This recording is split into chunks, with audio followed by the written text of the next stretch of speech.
Hello everyone. Welcome to part two of our discussion on Diego Garcia with Abayomi Azikiwe of Pan African Newswire, and so sorry to do this, folks, but I'm going to go back to my question with Abayomi, and we're going to and do a reset since there was a lot of internet connection problems. So Abayomi, All right.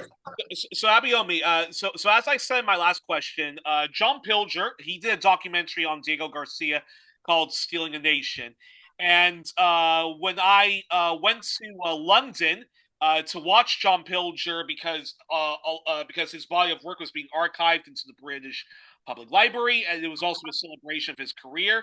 And he showed the documentary "Stealing a Nation," and one of the people he interviewed was the former president of Mauritius, Kassem Youtem, 1992 to 2002. He was a member of the Mauritian Militant Party.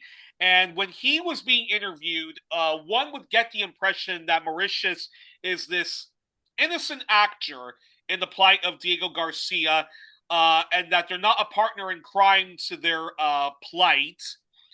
But then recently, the research I've done in Diego Garcia is that Mauritius is not some innocent bystander in the plight of Diego Garcia. Now, the recent court rulings the recent court rulings was that basically Mauritius has a claim to Diego Garcia, and basically an international court as well as a UN court basically said that the UK has relinquished any claim to Diego Garcia and to the illegal US bases on Diego Garcia. And some think of this as a victory for Diego Garcia, but in reality, this puts Diego Garcia in an ongoing legal limbo purgatory, because apparently Mauritius is still not even committed to allowing the right of return for the people of Diego Garcia. So what's your response to what's your response to this? Yes, I think that there's that division over what this ruling actually means.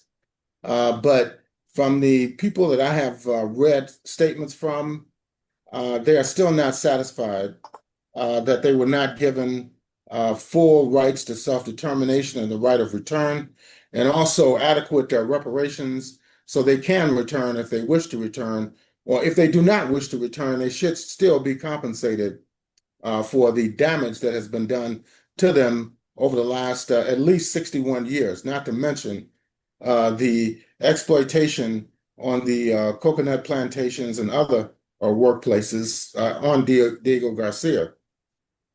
So yes, the situation has still not been settled as far as I'm concerned, and as far as the people of the Chagosian Islanders, and particularly the people of Diego Garcia, because that was the largest territory within the Chagos Islands, and they were the ones that were done horrendous damage. And so it's up to them to decide whether or not they feel whole, and if their right to return and right to self-determination has been reinstated. And under the court decision by Britain during 2025, that is not the case. Now, does Mauritius have any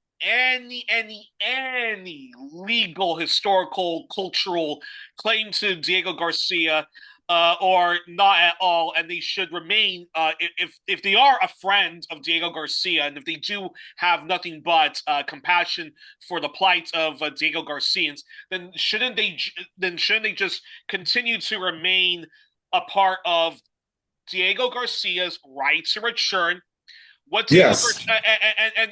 what Diego Garcia wants to do in terms of having full independence from Britain, that's another topic. But Mauritius should just remain a friend to Diego Garcia, which is fighting for their right to return, and any Diego Garcian refugee that is living in Mauritius, then Mauritius should help them out instead of just letting them languish unemployed, suffering from from intergenerational trauma and PTSD in their country, because the people of Diego Garcia face discrimination in Mauritius, which, if one does the research, Mauritius is not doing a good job of fighting against that institutional racism. Correct?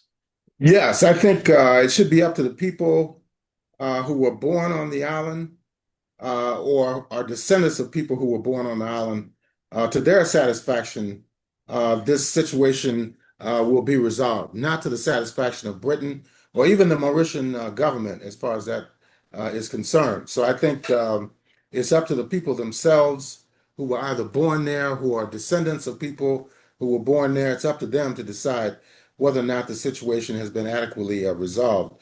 As it stands now, they're really not satisfied that that's the case. Neither are the conservative forces in Britain are satisfied either, or the United States. Keir Starmer was criticized by the Trump administration for signing off on the deal last year, and there are other right-wing forces in Britain as well who were unsatisfied. So this situation is by no means resolved in its entirety. And nowadays, presently, what would the vast majority of yeah, nowadays, presently, what would the vast majority of people of Diego Garcia desire? Would they like to be an independent country, not subjected by the British, not under U.S. colonial control, and also not part of Mauritius? Or they just don't care, but they just would like their rights, their right to return to their home and just make do under whomever, and bigger picture stuff for them, that's a whole nother topic. But what they want is just simply return to their homeland. Yes, and they could have a referendum that could be organized by the United Nations to decide through democratic means over a period of months where this could be debated and discussed to vote on whether or not they want to return or whether or not they just want reparations and an apology. And what the International Court of Justice has decided, along with the United Nations General Assembly, is that forced removal of the Chagosians from Diego Garcia beginning around 1965, but escalating after 1968, between 1968 and 1971, is a violation of the UN Law of the Sea. And they're violating the territorial sovereignty and the right to self-determination for those people who were on the island before and who do indeed want to return to the island. So that could be resolved through the same United Nations process by holding a referendum, similar to what was done in the Republic of Namibia. In 1989, there was an election that was held that was monitored by the United Nations as part of UN Resolution 435. And in doing that, the Namibian people themselves decided that they wanted independence and that the Southwest Africa People's Organization would be their legitimate representative within the Namibian government. And that has been the situation since 1990 all the way up to today, 2026. We're talking about some many, many years. I mean, we're talking about 36 years of national independence. And the same situation could hold for the Chagosians as well. But the problem is that it has the interests of U.S. imperialism as well as British imperialism. They want to maintain that island as a military base to serve the U.S.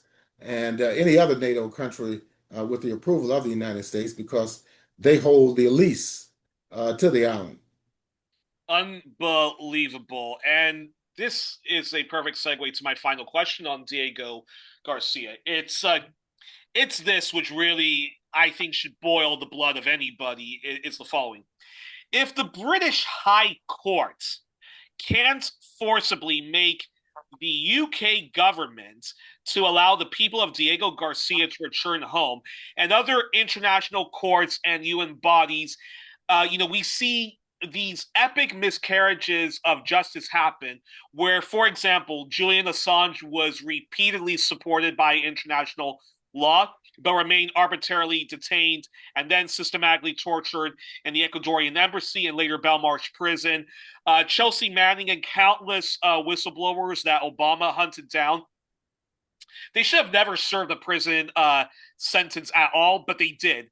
And then you have Netanyahu and his minister, who are anytime they've been traveling anytime they want, anywhere, and anywhere. Yet they should be arrested and sent to jail in The Hague, waiting trial.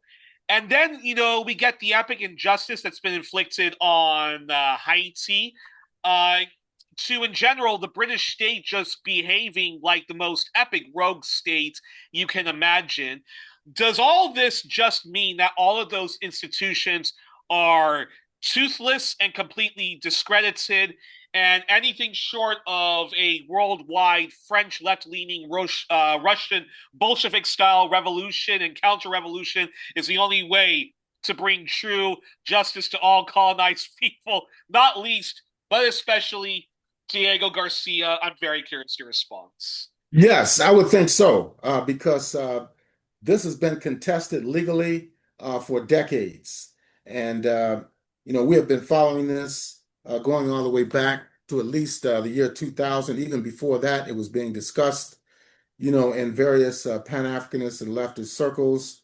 And despite the law being on the side of the people of the Chagos Islands, they have still not abided by the United Nations Law of the Sea, or also the United Nations Charter for the Elimination of Racism.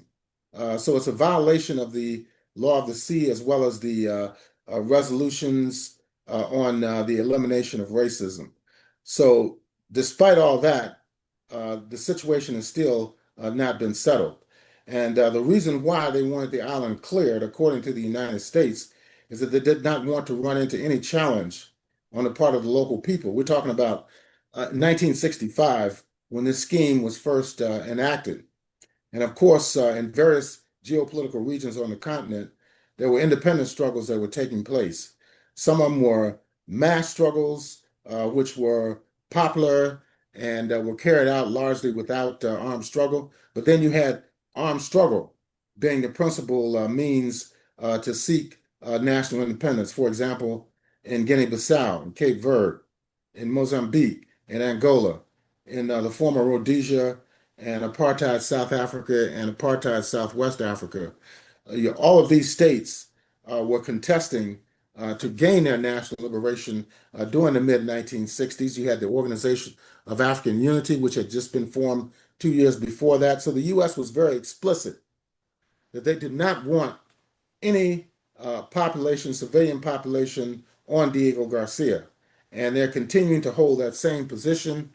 And it appears as if the British government has been backing them up and still is backing them up, because even the High Court decision did not include the right of return for the people of the Chagos Islands, that it would still remain a colony, so to speak, a military colony of the United States and NATO, and that the people there would not have a right to return. So they still exempted Diego Garcia from the decision to return the sovereignty of the Chagos Islands to the Republic of Mauritius. So it's a very contradictory decision, and therefore I believe the people, the Chagosian Islanders, will continue to fight for genuine reparations, the right of return, and even national liberation, because there's still, uh, even when the island was cleared out, it was nearly 1,000 people who had to be repatriated to the UK. But at the same time, since that time period, uh, children have been born. So now they're claiming it's approximately 1,500 people who would fall into the category of being Chagosian.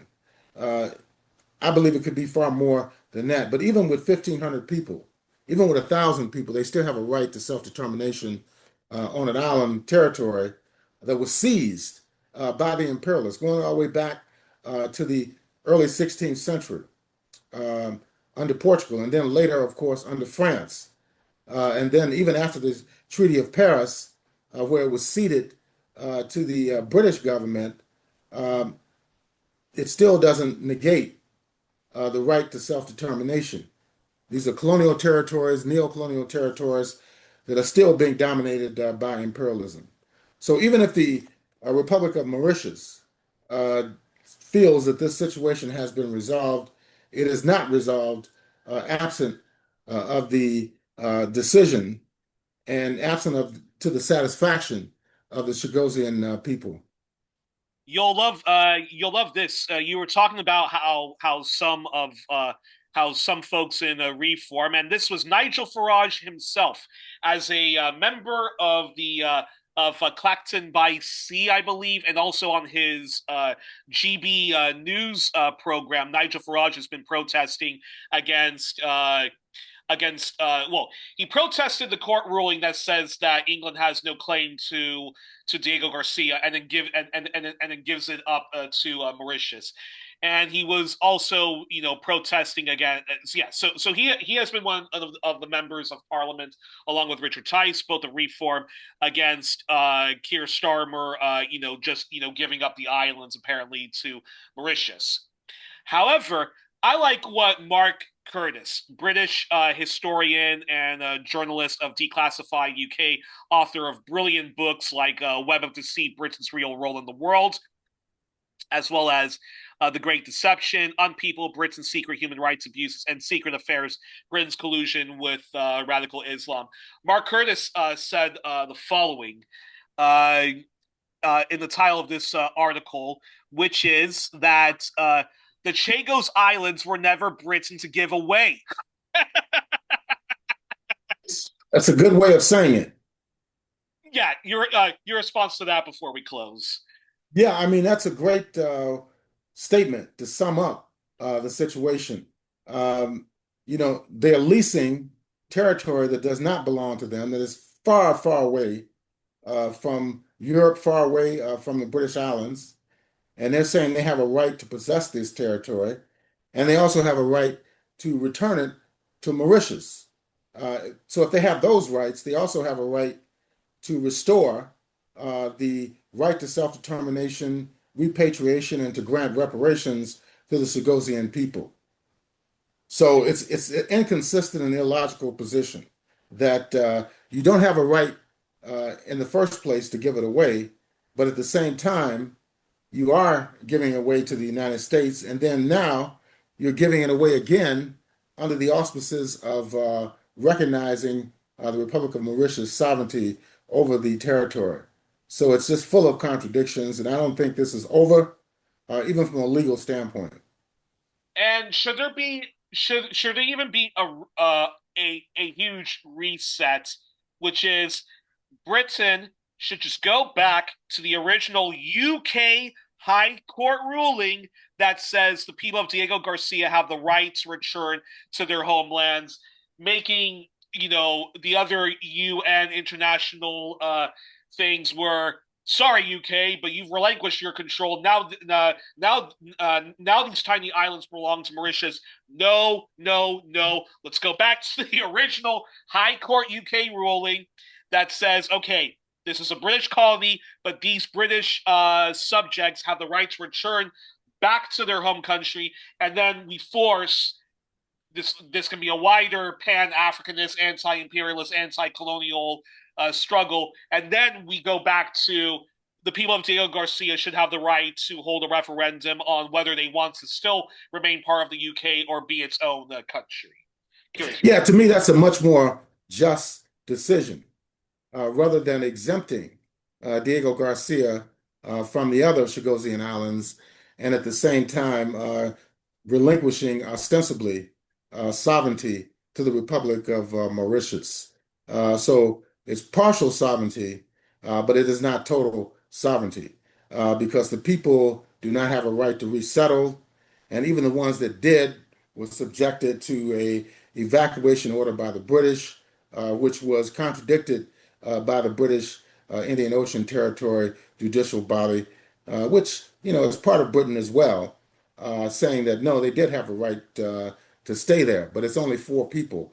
So the problem is that if you send 1,000 people there and they have to deal with a U.S. military base, would also be problematic. And we've seen what has happened in Puerto Rico and other areas where people are suffering from environmental destruction, and they still don't have a right to order the U.S. military out of Puerto Rico or any other territory that is not its sovereign, does not have a claim to sovereignty.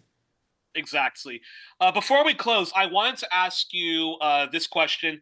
Uh, so there was big news going on between what what people allege are Moroccan migrants who were in a who fell in a part of Spain, and and then there were people protesting in Spain.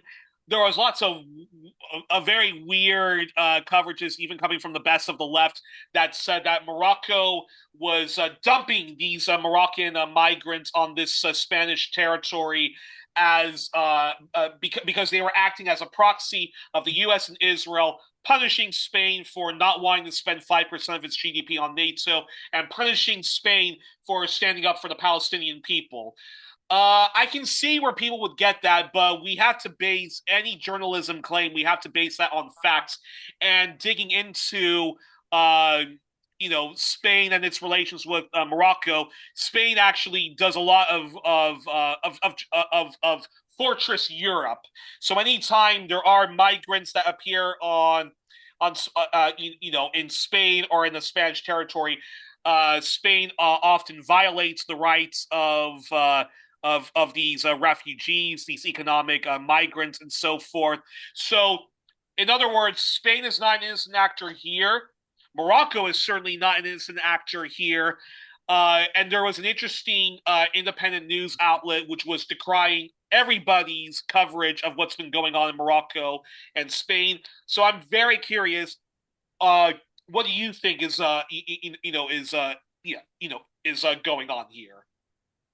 Yeah, well, first of all, Quetta, they describe it as a Spanish enclave in North Africa. Now, you hear the contradictions in that. No, that's African territory. It's a buffer zone that Spain has seized and claimed sovereignty over between themselves and the African continent. So, no, I mean, they have no right, the Spanish government, to claim sovereignty over this territory in North Africa. And that could have been some type of plot in an attempt to destabilize Spain in retaliation for their criticism of the Trump administration in regard to Iran and also its position on Palestine. They have come out against one of the few European countries solidly against what the Israeli Defense Forces and the Israeli occupation forces are doing in Gaza and other areas of Palestine. So this could be a way of attempting to destabilize Spain by saying that the Spanish government and the Spanish state cannot control its borders because we have not seen this type of transfer of human beings across borders in some time. Not to say that the migrant crisis has been resolved, by no means has it been resolved, but there's been ongoing negotiations over the last decade or more to curtail migrants from entering Europe from North Africa. And it's a whole political question in Europe right now, from the UK all the way to France to the Netherlands and other areas, where political parties have come into power, have gained political strength on an anti-immigration platform. And we see the same thing in the United States as well. The Republican Party right now is heavily centered around Make America Great Again, but what does that mean? It means keep oppress people of color out of the United States, even denying their right to birthright citizenship. Even though the Supreme Court has struck down Trump's executive orders, yesterday he issued new executive orders along the same lines. So that means this may have to go right back to the United States Supreme Court. But all over Europe, this is a major issue. And a lot of people felt that this was done deliberately in order to embarrass Spain and also to add fuel to the right-wing political parties and movements that are gaining strength throughout Europe. And we saw, what has happened in the UK, where over the last three evenings, there's been unrest, people attempting to attack facilities that house migrants. So it's part of the same pattern of racism and xenophobia in Europe as well as in North America, Well, I think, particularly in the United States. yeah, well, I think the following should happen. Okay.